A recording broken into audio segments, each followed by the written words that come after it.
What is going on, you guys? Welcome back to another episode of the Straightforward Podcast. Today's guest, also, don't mind me as I'm adjusting things. My setup is not ideal. Daniel's is way better Yeah, than you're good.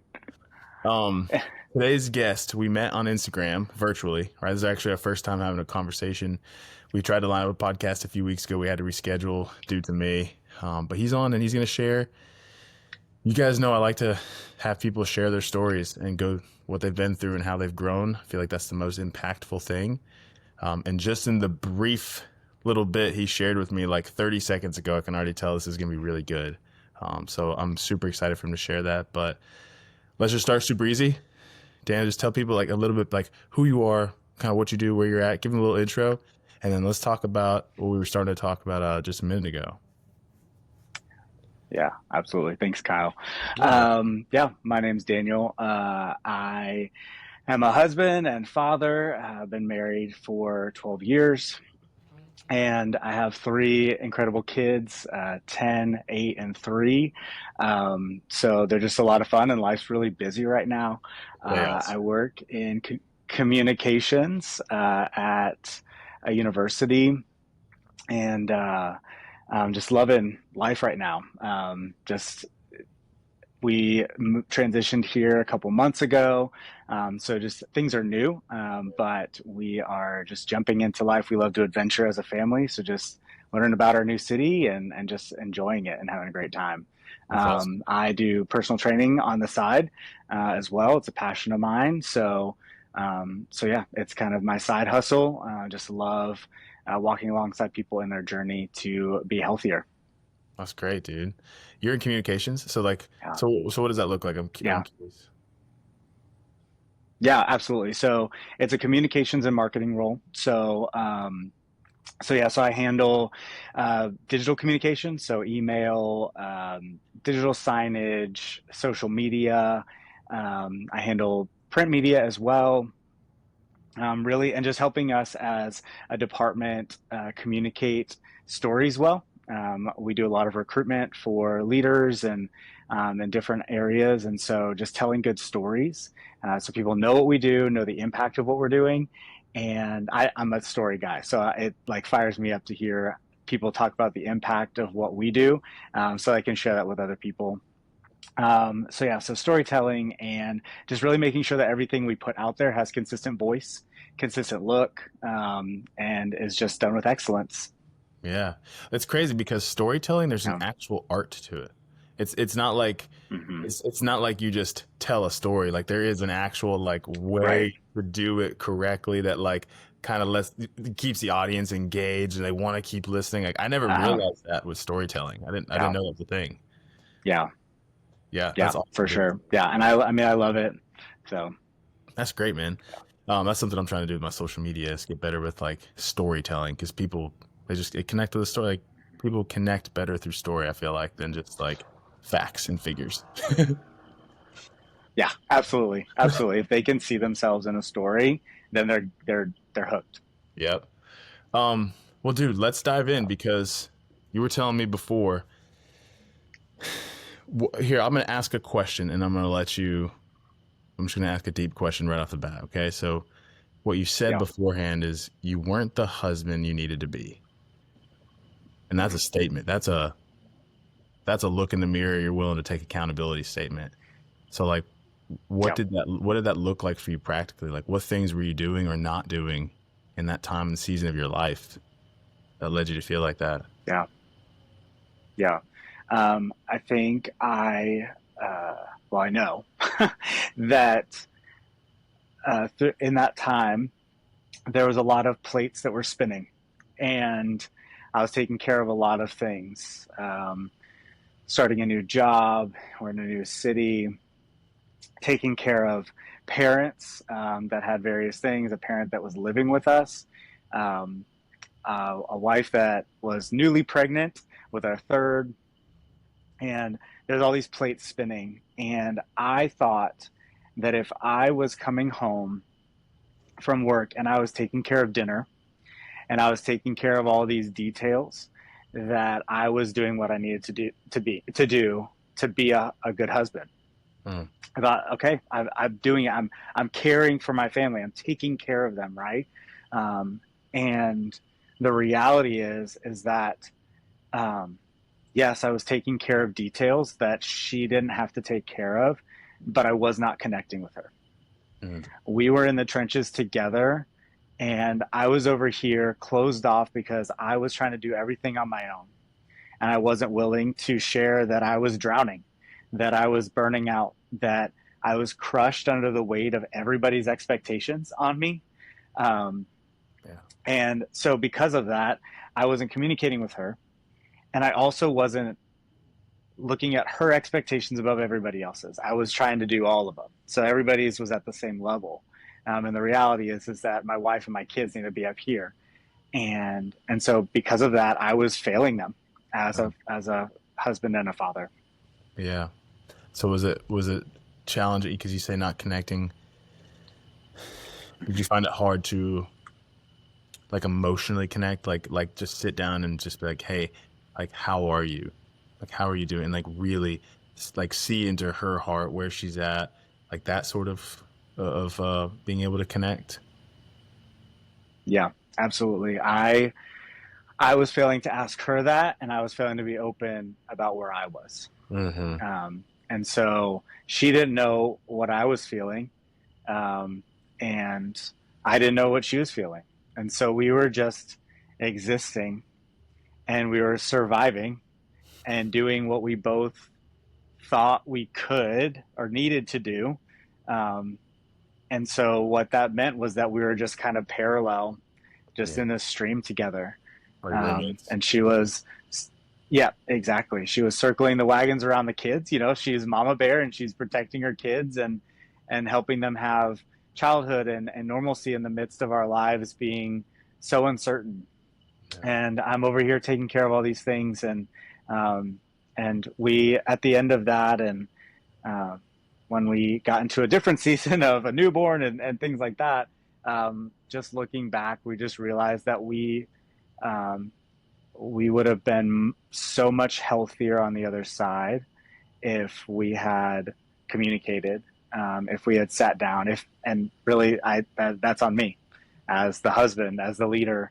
Um, if I had been open about how I was feeling and truly asked her instead of just trying to read the room and trusting the shallow conversations we had, Uh, I would have realized much sooner, and taken an active role like I needed to. yeah, yeah. For context for people out there, what was going Yeah. on in you guys' hmm lives at the time? What was the you started to share it a little bit before, but what was the actual situation that was going on? Yeah.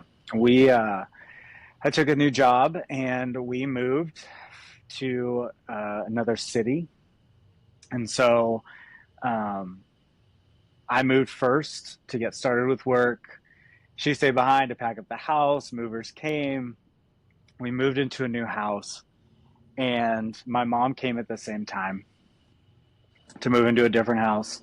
And within a month and a half of us being there, she fell and was injured. Yeah. And so we were taking care of her, all while starting a new job. Don't know a bunch of people, um, and kind of got through the next few months. She had surgery, rehab, all that stuff. And we were like, yes, we are at a point where we can just lean into life. And my dad wound up getting displaced by a hurricane, and he has Parkinson's. And so when he came to see us, or when he came to us, we realized he was in really bad shape. And he wound up moving in with us, um, and living with us until 2 weeks before our third child was born. Yeah, So, that's a lot of extra. um, That's tough. yeah, coordinating doctors, visits, all the things, all the details, Mm. while, getting a house settled and figuring out what life is and not having community. Just kind of being out here on our own island. So there's just a lot of personal things happening in our lives. And yeah, it was taking a toll on us. Just a lot to figure out all at the same time.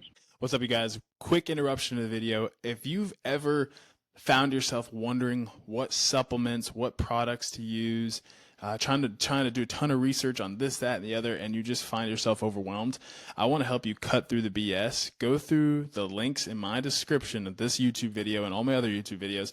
These are all the products that I use and trust and have done podcasts with the owners of these companies.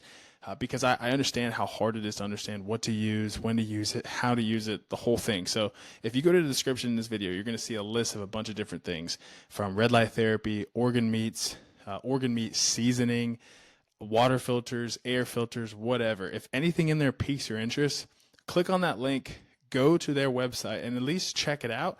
And if you find yourself wanting to purchase it, use my code, save yourself some money, support these great companies, support your boy so I can keep making some great content for you guys. I just wanted to interrupt the video to let you know that I've really tried to provide value to you guys, not only with the content, but also with what products, what supplements, what things to use to better yourself. So anyways, go check that out. Keep moving forward. Love you guys. Back to the video. Yeah. You mentioned that you felt like you were not measuring up to the expectations that others had on you. What expectations were those? Like that you did the idea in your head, what was the idea in your head? And why did you feel like you weren't measuring up? Yeah. I think everybody has needs, and everybody is going to express those needs. And I think there's express needs, and then there's things that I just assumed. There's pressures that I took upon myself. And this is something that was unlocked as I processed that time, and eventually got the healing I needed, because it wasn't for years that I got that healing. But there was things that were expressed, and not always expressed in a way that said, hey, I'm going to say this, but you don't need to take care of this. So immediately I think, how I need to take care of this. I'm the one that because you have told me. You gotta solve it. Right. So my dad's needs, my mom's needs as somebody who also is moving to a new city, and we're the only people we know, wife, kids, job, all of these things where somebody says something and my bent is to think, oh, you have told me, now I must solve it. I must figure it out. And so I took all of those expectations on me, instead of saying, hey, I can do these things, I can't do this, or I can do these things, can you help me with these, right? Asking somebody for help, or just expressly saying, hey, I have a boundary that I have to set and I can't meet that expectation. I can't do that. And so I didn't do either of those. And so I took them all on myself. And the wheels are spinning all the time to figure out, how do I get this done? How do I figure it all out? Yeah, you're overwhelmed. Yeah. I feel like though that's I think that's it seems to be it's either or with men. Either men are completely passive and they don't want to do anything. They don't want to solve any problems. They just want to just drift. And then there's men on the other side that are like, I'm going to overcompensate and try to fix everything. Like I want to I want to overhaul, I want to whatever. And I feel like it's almost better to be, well, I don't know, maybe I'm wrong, but it seems like at least you were trying, at least you were trying, right? And you got to learn lessons within that of, like you said, how to set boundaries, which I want you to expand upon, like how to set boundaries, how to say no, how to kind of get rid of the voices in your head of these expectations I put on myself, they don't actually exist. Like I don't have to do these things right now. I don't have to do everything and be everyone to everyone, which is a really you can take a breath and not feel like you just have to show up all the time and be on, and then you're just crashing and you're overwhelmed or you're freaking out. So what, the boundaries, I'd love for you to share, how did you learn to set boundaries, and what boundaries did you learn to set in your life? Yeah. Still setting, still learning. Yeah, 100%. and not perfect at it, right? But I got to a point through some really hard conversations with my wife where Jill told me that she felt like I was not putting her over others, and I was not prioritizing her and our family. Mm. And it wasn't that I was choosing others over her. It was just that if I'm doing everything, then that means something's going to fall through the cracks, right? Mm-hmm. And like the gut punch it is, where you're like, oh, it's my wife, like she knows me, she loves me, like we're in this. So if I do this thing, if I'm prioritizing this other thing that has to get done, then she's going to understand. And yes, she understands, but also she is my number one priority. And so I think a lot of it came down to I had to be okay with not doing everything. And that even related to work, Mm-hmm. right? If I wasn't required to be at something, then it was okay for me to say no and be with them. Right. And that's hard for a people pleaser, a firstborn child that had plenty of pressures growing up of how I needed to be and perform and take care of things, and just my desire to help, to to be at things, and so I had to say no. I had to be willing to let people think what they wanted to about me if I wasn't at an event or at something. And then when it came to my family and what we did and expectations of parents, like, hey, we're not going to do these things, and we're going to choose to do this as a family of just us, and we're Mm-hmm. not going to include everybody, and that's okay. Yeah. That the five of us get to do something together.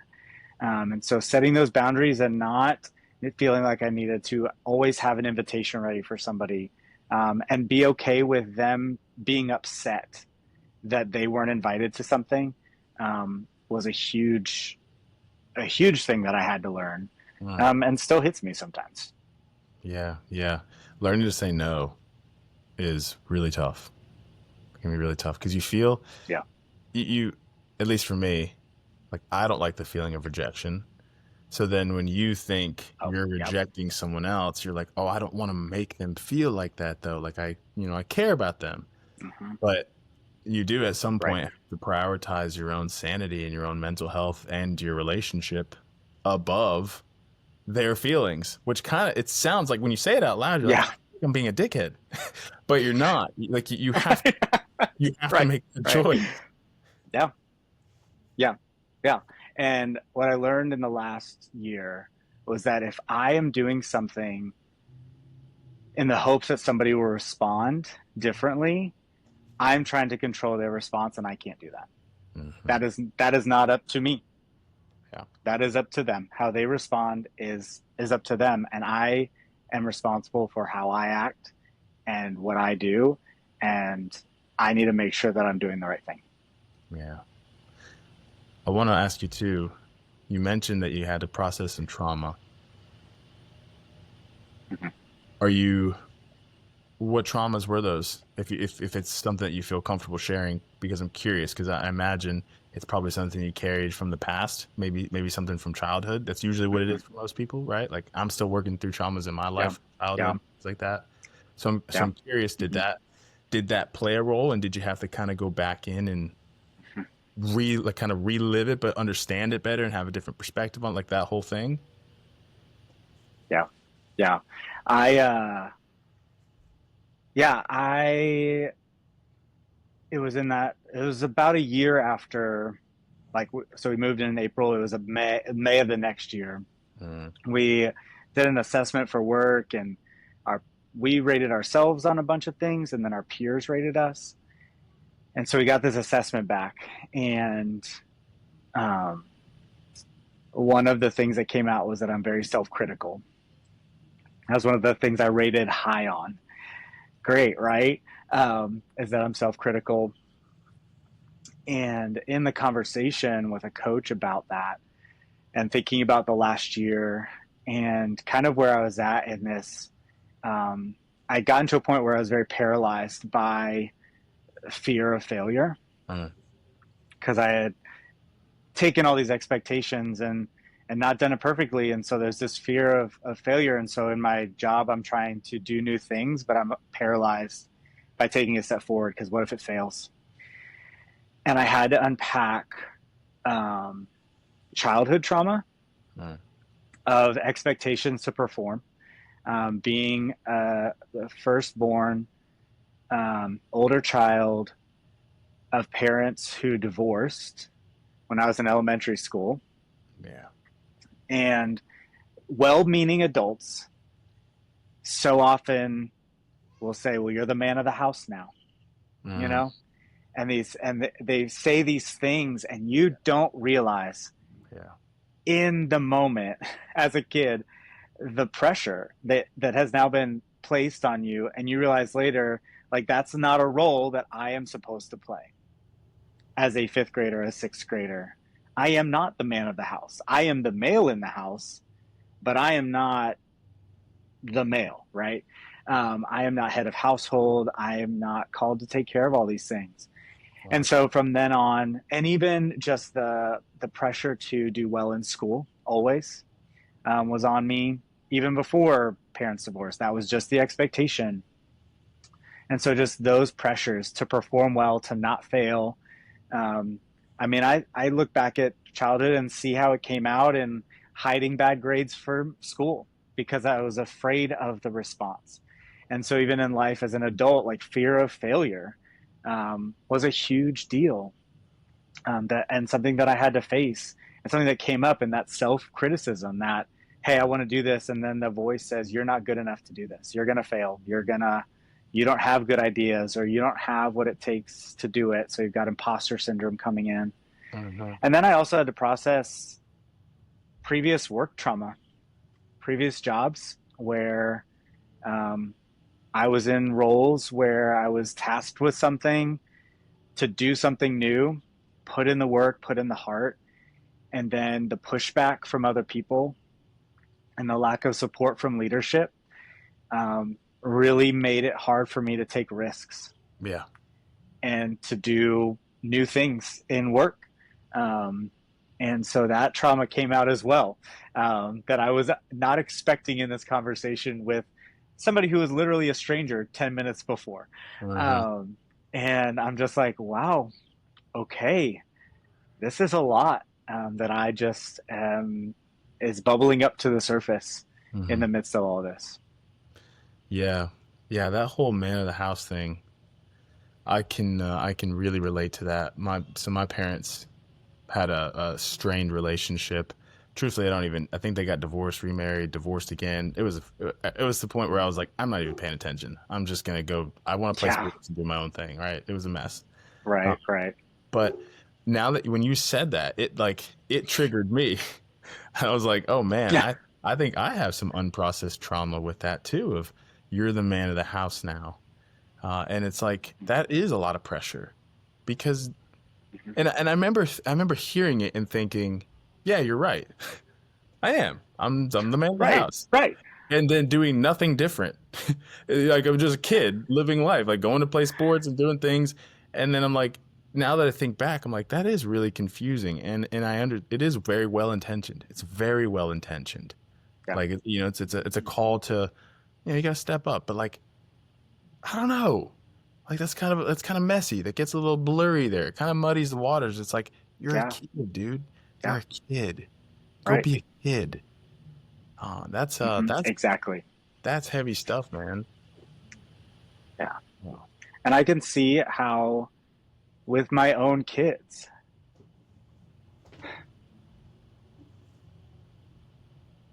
the pressure I can put on my oldest, my daughter, um, I'm just like, come on, mature. You should know this. You're smart, and she's brilliant, and she's creative, and so it's like you're really mature, but to try to call her out of that, Mm, um, to not just let her be a kid. And I feel that pressure. Like I see myself doing that.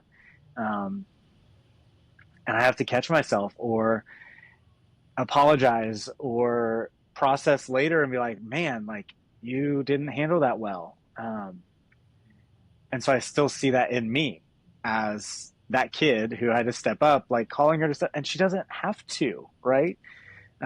She's learning, she's growing, and she's doing it really well. And her mom is amazing and is teaching her so well. And like she's an incredible human being. And I don't have to call her to be an adult at 10 years old. Like that's not her role. Um, and so just trying to process that in myself and heal from that and not cause that in my own kids. Um, and you know, the fear that that brings, like, am I going to pass this on to them? Right. So just trying not to do that. Well, look, let me just offer you some encouragement, man. With the little knowledge I do have, it sounds like you're doing a fantastic job because, you know, the one thing I do think is the most important. I, you know, obviously there's different skills we can learn as parents, right? And you know, you want to say this, don't say that, all those things, but like that can get very challenging because like we're human and like we get Yeah. overwhelmed and we snap. Like I snapped at my son, gosh, dude, I don't know how many times, and I'm just like, why did I do that, right? And it brings you to tears. Yeah. Hmm. But I do think Yeah. the most important thing is that you apologize. Because like when a kid, like I remember Yeah. my mom would apologize to me, and I remember it was very formative. But I feel like when you apologize to Yeah. a kid, it's like they learn, they're like, huh, my dad or my mom's not Yeah. perfect. Like it just does something to them. You know what I mean? So Yeah. Yeah. it sounds Yeah. like you have a very healthy understanding and ability to be accountable and hold yourself accountable, but you're apologizing for it, man. And that's Yeah. huge, dude. That's really huge Yeah. and very encouraging. Thanks, man. Yeah. Thanks, man. Yeah. I need to do it more for sure. Yeah. I need to do it more. Dude, I'm with you. Um, with regards to your marriage, though, man, I mean, being married for 12 years, like that, the idea of that to me is so intimidating because, like, I don't know if you know my story, but like, I didn't even get married. Like, I have a son, and it was out of wedlock, and it was a whole mess. We couldn't even make it to marriage. So, Yeah. like, to me, the Yeah. idea of getting married is like, how is that even possible, right? Like, I'm still working through that in my own Yeah. life. I would love if you would share, Yeah.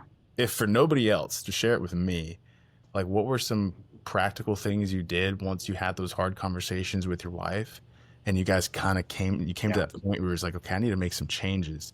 Like, what were some practical things you did that have really like helped you guys move in the right direction? Yeah. Well, um, that was a really hard season, and honestly, I didn't heal like I needed to in the immediate after Mm, we had some of those hard conversations. Coming out on the other side,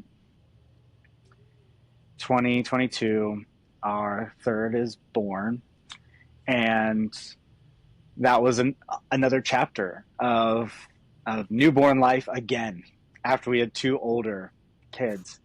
right. And um, it, I mean, it caused its own stuff of us not connecting again and walking through that season again. And so it was really on the other side of that when we just got to a point where like this is not good.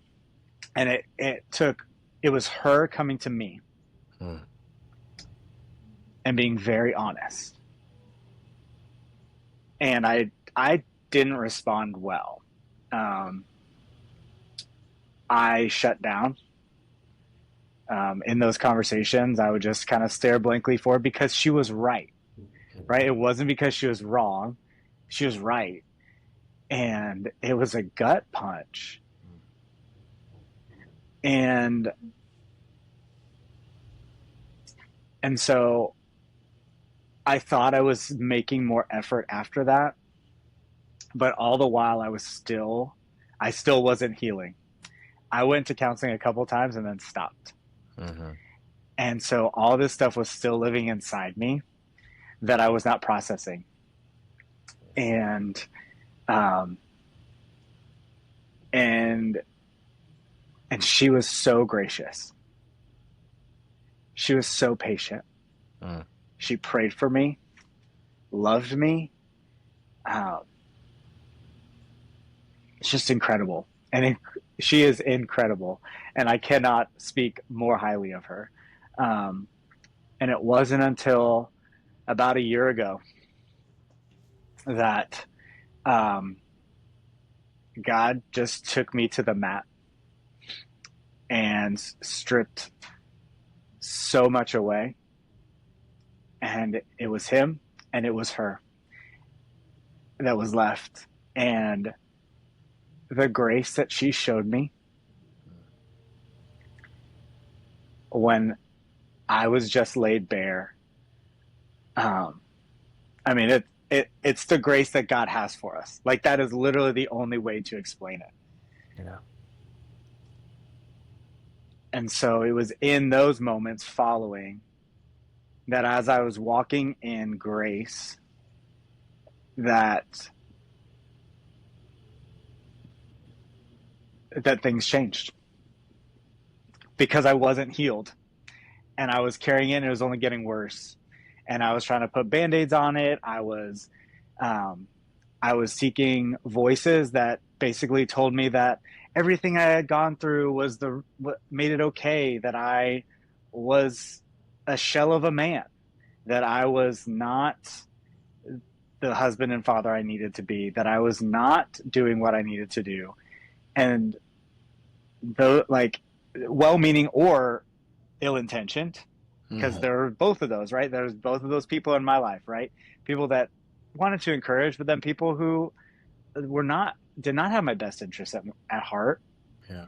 Them speaking those voices made it easier for me not to take accountability and not to step up and not to make changes. And so really it's been in the last year, as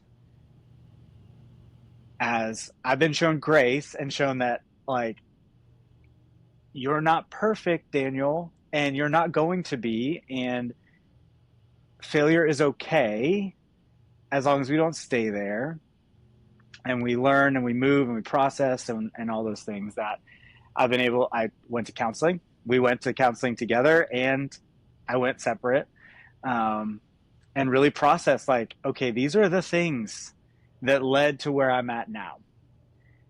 And so here's how we move forward, right? And so, um, so I would say that for us to have gotten where we are is God, first and foremost, and my incredible wife. But in the last year, just honesty, checking in with each other. How are you feeling? Mm-hmm. Truly, like, how are you feeling? This thing in our lives is uncertain. How are we feeling with this? And even I still had to learn of, like, when she's sharing that, it's not, I have to fix it immediately, because that's what I go into, the mode of, like, oh, well, let me relieve your fears and tell you shouldn't be afraid of this. Or I think I have to fix it or explain it away. And she's like, no, I just need you to hold me and tell me that it's going to be okay. Not that you have the answers, because you don't, but just that we both feel it and it's going to be okay, because we trust God and we know that He's faithful and we're in it together, right? And so it's just been a lot of honesty and a lot of being intentional in those connections and saying, like, hey, this is what I'm feeling. This is where we're at. And just one of the biggest things is coming closer together, moving towards each other. Yeah. Because so many times she would want to come closer to me, and I was so overwhelmed and I was so closed off because I was just shut down. I was processing so many things and dealing with so many things internally, and just wasn't going to her. Like, and how messed up is that, right? But we have these voices and stigma, whatever, of, like, men and mental health, but also just the voices that in our heads, right? My inner committee that's like, you can't be honest about this. You're weak if you do, and you're gonna mess up everything, and we can't, we think we can't voice those things, and then when it comes out and you're shown immeasurable grace, and you're just like, wow, So like, stunned to silence, honestly. Yeah, yeah, yeah. That's when you were talking there, I thought of a verse in the Bible of Proverbs. I don't know where. I just know it's in Proverbs, but it talks about what a righteous man is, and it says, a righteous man falls down 7 but gets up 8. Right? And as you're talking, that's what popped in my head of like, yeah, you might fail, but don't stay there. Like, don't stay there. Mm-hmm. Get up, like get up again. Yeah. Okay, fall down, get up again. Right? And that's what, as you're talking, it's kind of what I heard. But I also heard that, and tell me if I'm wrong, and I'm kind of hoping I'm wrong because it'll give me more hope, truthfully. But that there's like no shortcuts. It's like fitness or it's like anything else. It's like it takes work. Mm-hmm. It takes intentional work. Yeah. And it takes time. And there's no shortcuts. Yeah. There's skills and there's tactics and there's things to do and you can implement this and say it like that and whatever. But it takes time. Is that true? Tell me I'm wrong. Yeah, absolutely. Nope, you're not wrong. It takes time and intentionality, and that I got, like, the last 4 years have been some of the most formative in my fitness journey, and that's where I put so much energy, because it's something that I was like, I know what to do to get the results I want, to feel good, to numb the emotions you're feeling, right? Get into the gym and lift heavy things to block out all the things. And so that became such a focus that I wasn't giving out. But then in the rest of my life, I wanted a shortcut. Yep. I just wanted to read my Bible a couple days in a row, and all of a sudden I'm closer to Jesus and I'm a better husband, right? Or listen to one podcast or whatever, attend a conference. And that just didn't do it. It didn't do it.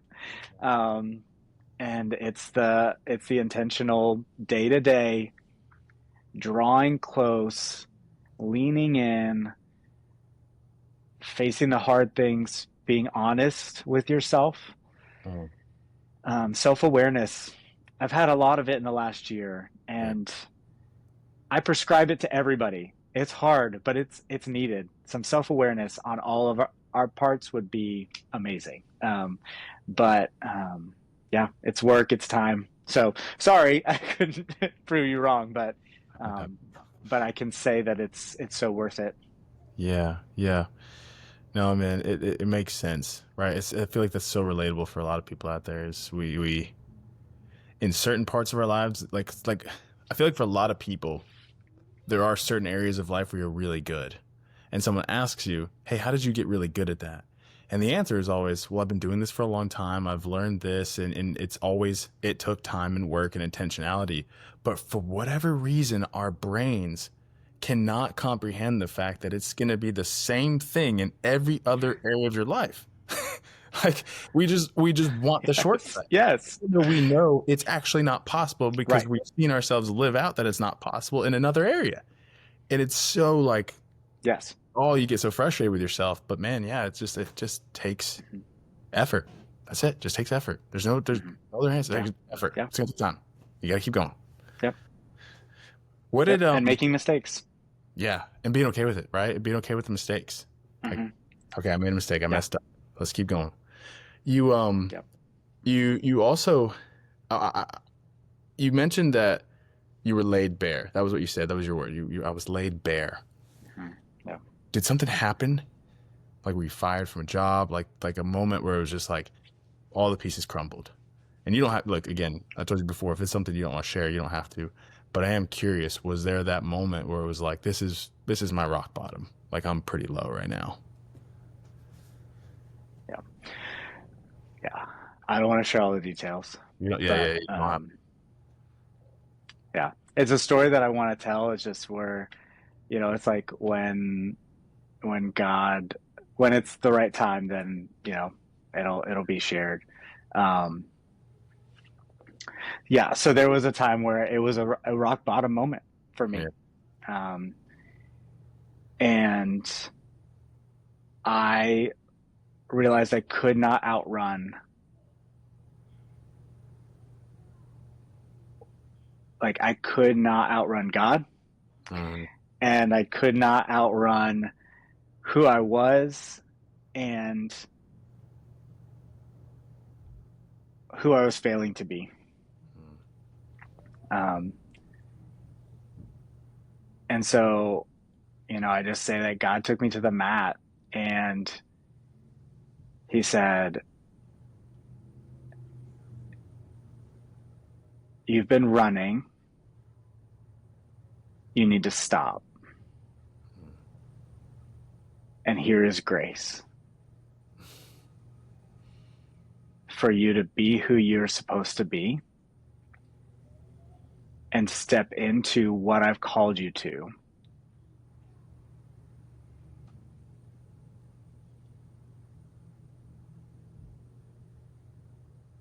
And as someone who has talked to other people about the grace of God that is available to them, I was not living that. And for him to show that to me changed my life. And just showed me where I needed healing, where I needed to change, where I was putting my identity.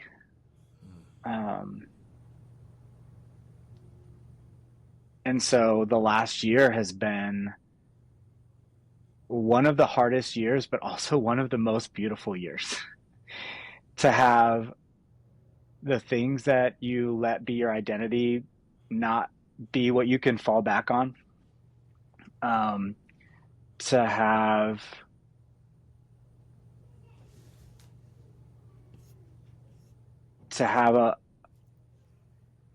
to be able to, in what on the outside looks like rock bottom, right? The lowest of valleys, for you to feel the deep presence of God and to say, like, this may be the hardest year of my life, but also it's the most beautiful. Man. Because of who he is making me to be, what he has done in my life and my marriage, the freedom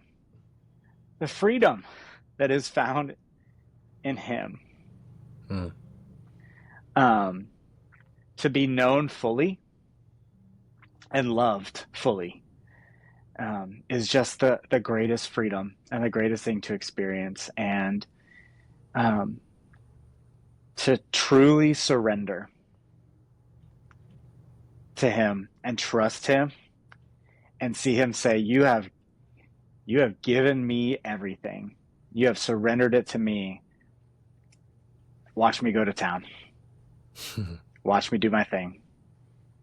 Like, I can remember walking through ups and downs over the last year and thinking, this is going to be how God comes through, and this is going to be it, and this is going to be it. And there was disappointments, and there was, hey, how are we going to do this? What are we going to do? And there was a moment where I was just like, God, whatever I have to do. My hands are up. My hands are open, whatever it is. And this isn't the story for everybody. I'm not saying, like, if you do this, you get this, right? Where God is not in the business of doing that. But right after that moment, he set things into motion that brought us to where we are right now. And the doors he opened and the ways he moved, you just can't doubt it. Yeah. You're just like, that was his hand. Yeah. And yeah, it's just mind-blowing. Dude, that's powerful. I'm smiling because I've had a handful of those experiences over this past year. Like, literally to a T what you just said, where it's like, nothing's coming through. You think it's coming through, it doesn't come through. You think this has happened, doesn't happen. And then something does happen. And then all of a sudden it sets off a cascade of events, and you're like, holy smokes, like, you are there and you are listening. when you do Yeah. care. And it's just, Yeah. it's so humbling because it brings you to a place where you're like, why do I continue to doubt?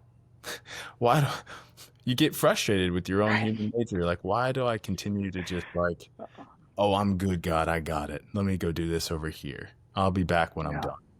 Yeah. And it's just that's Yeah. God is dude. Whenever I pray, the thing I thank God the most for is like his patience, which it sounds like you can relate to, but Mm. he's so patient with us, Yes. so patient. And Yes. it's like, why? How? Yes. I can't even be patient with my freaking 4-year-old when he doesn't Right. put the seatbelt on. Right. It's like, Right. So patient. but he is, man. Yeah. Dude, Hmm. we are Yeah. getting close to 3. I got my another podcast coming up, but man, I'm really glad we did this, Yeah. dude. You have a fantastic heart, man, and I could tell as soon as we started talking at the beginning of this that Man. you were gonna really share some great stuff. I hope for those of you for those of you out there listening, you got something out of this. I do this. I'm doing this at the end of episodes now. What is maybe one thing, one thing you want to say, or there's something you want to leave the audience with that maybe you didn't say during this podcast, but you would really like to tell them?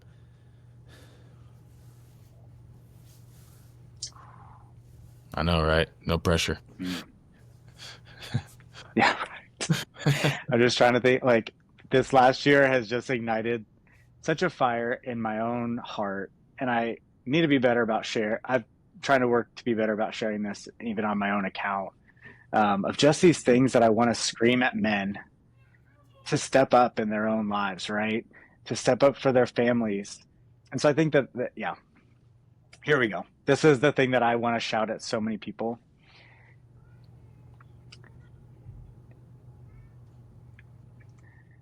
Your calling is worth so much more than the things you settle for. Hmm. Who you are supposed to be, whoever's listening, male, female, so the mom, the husband, the wife, the father, all whoever you are supposed to be is worth so much more than the things you're settling for each and every day. The distractions, the things that numb the pain, the things that give you a dopamine hit, the things that you think are connections but are not, the validation Hmm. that you're looking for. You are called to so much more than all of that. So, so just stop chasing it. It's hard. It's hard to give it up. But my life is testimony to what it can look like if you just chase who you're created to be, who you're called to be in your life, and you put aside distractions and you stop chasing after things that don't matter. That's what I want to yell from the rooftops to every single person. So I'm sharing it with y'all. I love that, man. That hits me, dude. That hits home for me, man. Dude, thank you for taking time out of your day. I'm sorry we had to reschedule Yeah, last week. absolutely. Thanks for having me. Yeah, and Hey, all good. It's great. I'm glad we got to do this. Whenever it comes out, Yeah, me too. I'll clip it out. I'll invite you on Instagram to collaborate and all that. Where can people find you on Yeah. social media if they want to reach out? Yeah. So my handle is at DChampTrains, Daniel Champagne. So my nickname's DChamp. So at DChampTrains is where you can find me. Cool. All right, you guys. Thank you for listening. Thank you for watching. If you watch on YouTube, I love you guys. Feel free to reach out to me, reach out to Daniel if you have any questions. Leave some comments down below, the whole thing. Yeah. And as always, guys, keep Yeah. moving forward. Awesome. Thanks, Cal.